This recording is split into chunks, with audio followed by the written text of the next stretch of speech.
प्रधानमंत्री मोदी इस वक्त जापान में हैं, तो पहले आपको जापान का हालचाल बता दूं, जापान की तस्वीरें दिखा देता हूं।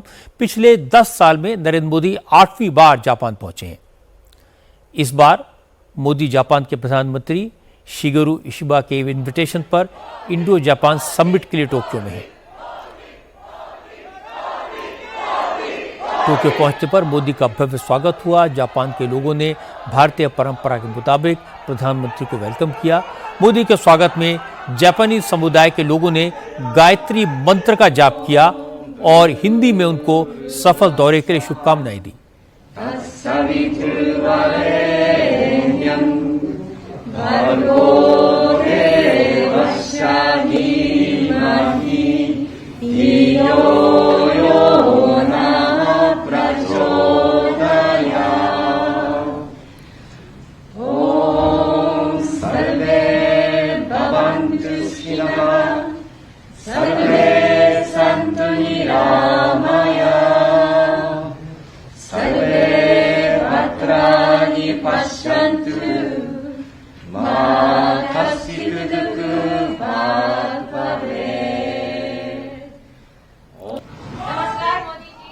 जापान में आपका हार्दिक स्वागत है और हम दिल से आशा करते हैं कि भारत और जापान के बीच और भी गहरी मित्रता और सहयोग स्थापित हो।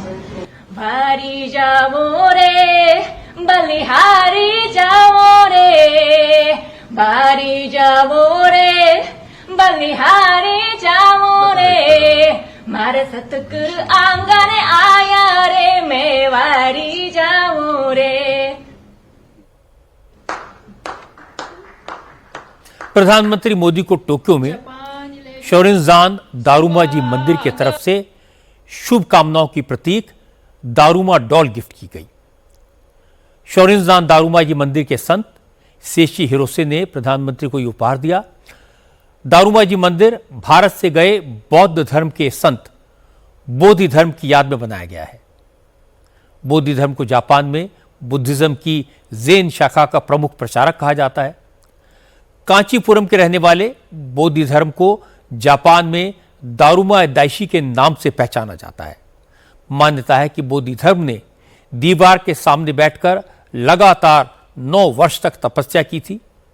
उनकी याद में ही दारुमा डॉल गिफ्ट करने का चलन है, जिसे जापान की संस्कृति में बेहद शुभ माना जाता है।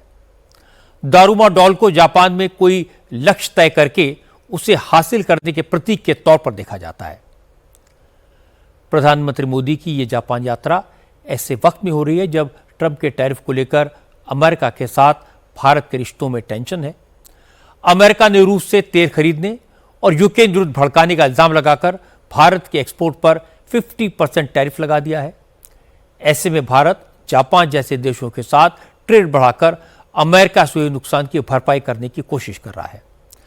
आज जापान के प्रधानमंत्री शिगेरू इशिबा के साथ नरेंद्र मोदी ने डेलीगेशन लेवल की बातचीत में इकोनॉमिक एंगेजमेंट बढ़ाने पर जोर दिया। मोदी ने कहा कि भारत में जापान का इन्वेस्टमेंट बढ़ेगा तो जापान को भी फायदा होगा, क्योंकि आज भारत दुनिया में सबसे तेजी से डेवलप हो रहा देश है।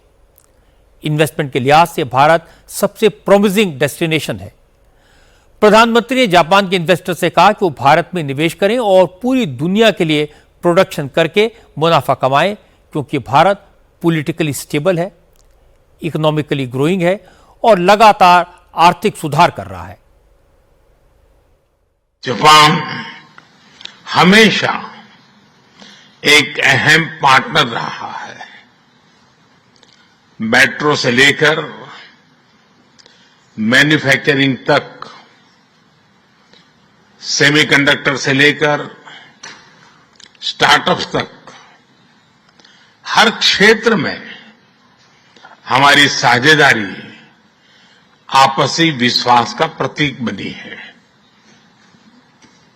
जापानी कंपनियों ने भारत में $40 बिलियन से ज्यादा का निवेश किया है। मात्र पिछले 2 वर्षों में $13 बिलियन का प्राइवेट इन्वेस्टमेंट हुआ है। जेबीआईसी कहता है कि भारत सबसे प्रॉमिसिंग डेस्टिनेशन है। ऑटो सेक्टर में हमारी भागीदारी बेहद सफल रही है और अभी प्रधानमंत्री जी ने इसका विस्तार से वर्णन किया।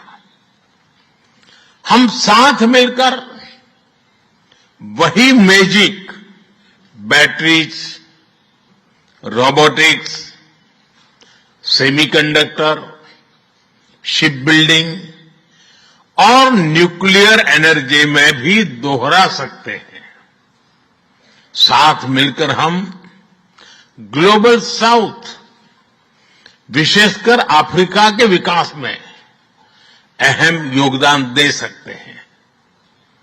मैं आप सबसे आग्रह करता हूं, कम make in India, make for the world. Japan तो भारत का पुराना दोस्त है। शिंजो अबे के टाइम से जापान के लीडर्स के मोदी से रिश्ते अच्छे रहे हैं, इसलिए इस बात में कोई शक नहीं कि मुसीबत के वक्त में जापान भारत के साथ खड़ा रहेगा। आज जो भी कुछ डील्स फाइनल हुई हैं, उन सब से इसी तरह के संकेत मिले। जापान इस बात को समझता है कि अमेरिका ने जानबूझकर भारत को कॉर्नर किया। जापान खुद भी अमेरिका का दंश कई बार झेल चुका है, लेकिन इस समय सब लोग चीन की तरफ देख रहे हैं। आज खबर आई कि चीन ने अमेरिका के ट्रेजरी बॉन्ड्स को बेचना शुरू कर दिया है, जिससे अमेरिका को टेंशन है। अमेरिका पर $35 ट्रिलियन से ज्यादा का कर्ज है। अमेरिका की 3 बड़ी एजेंसीज ने वहां की क्रेडिट रेटिंग को घटा दिया है। इन एजेंसीज में मूडीज एंड फिंच, ये दोनों शामिल हैं। अमेरिकी एक्सपर्ट्स को लगता है कि अगर बाकी देश भी चीन के रास्ते पर चलते हैं और अमेरिकी कर्ज में अपनी हिस्सेदारी को घटाते हैं, तो अमेरिका की इकोनॉमी के लिए एक बड़ा चैलेंज खड़ा हो जाएगा। ये सारी बातें फॉर्मली इनफॉर्मली चीन में डिस्कस होंगी जब मोदी, शी जिनपिंग और पुतिन मिलेंगे।